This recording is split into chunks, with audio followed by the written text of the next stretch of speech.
আমি ভাবছিলাম যে আমি 1967 সালে ব্রহ্মচারী ছিলাম।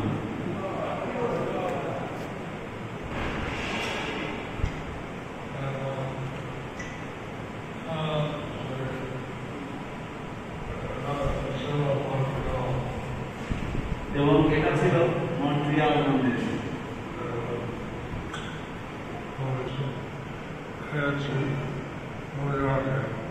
এবং আমি সেকেন্ড ইনিশিয়েশন বা ব্রাহ্মণ দীক্ষা পেয়েছি নিউ ইয়র্কে। এবং সন্ন্যাস পেয়েছি ক্যালকাটা। এবং সন্ন্যাস পেয়েছি ক্যালকাটাতে 1970 সালে। 1970 সালে। তো আমি কিন্তু আগে ব্রহ্মচারী ছিলাম।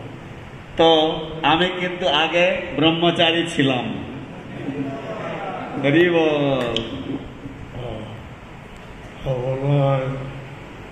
আমরা থেকে আগে ব্রহ্মচারী ছিলাম। তো মনে হয় আপনাদের থেকে আগে ব্রহ্মচারী ছিলাম।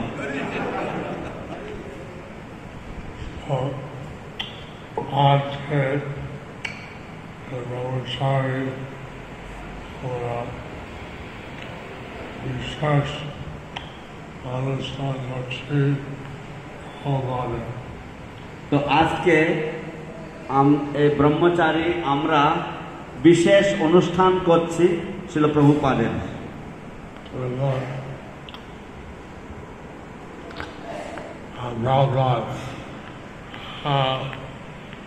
উনি রাষ্ট্র ছিলেন, রাষ্ট্র ছিলেন, তারপরে সন্ন্যাস নিলেন।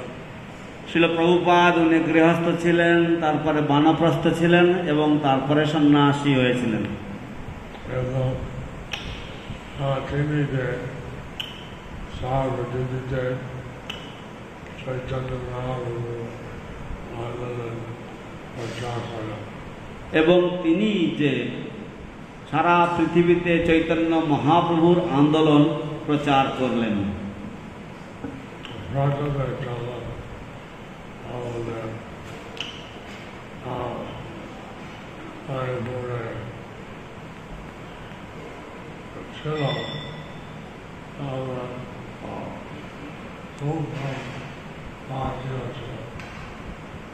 তো প্রথমে যখন আমরা যারা মায়াপুরে ছিলাম, আমাদের এখানে খুব কম ভক্তগণ ছিল, খুব কম ভারতীয় ছিল।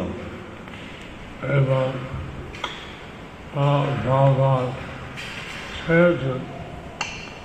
কিছু ভারতীয় ব্রহ্মচারী হোক। এবং প্রভুপাদ চেয়েছিলেন যে কিছু ভারতীয় ব্রহ্মচারী হোক।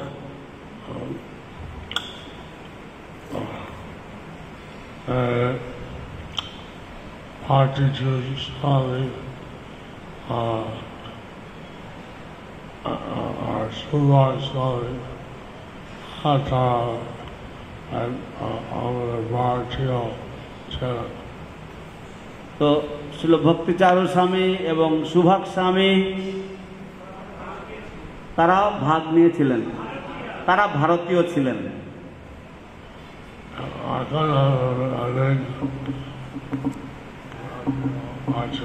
এখন আমাদের অনেক ভারতীয় আছে।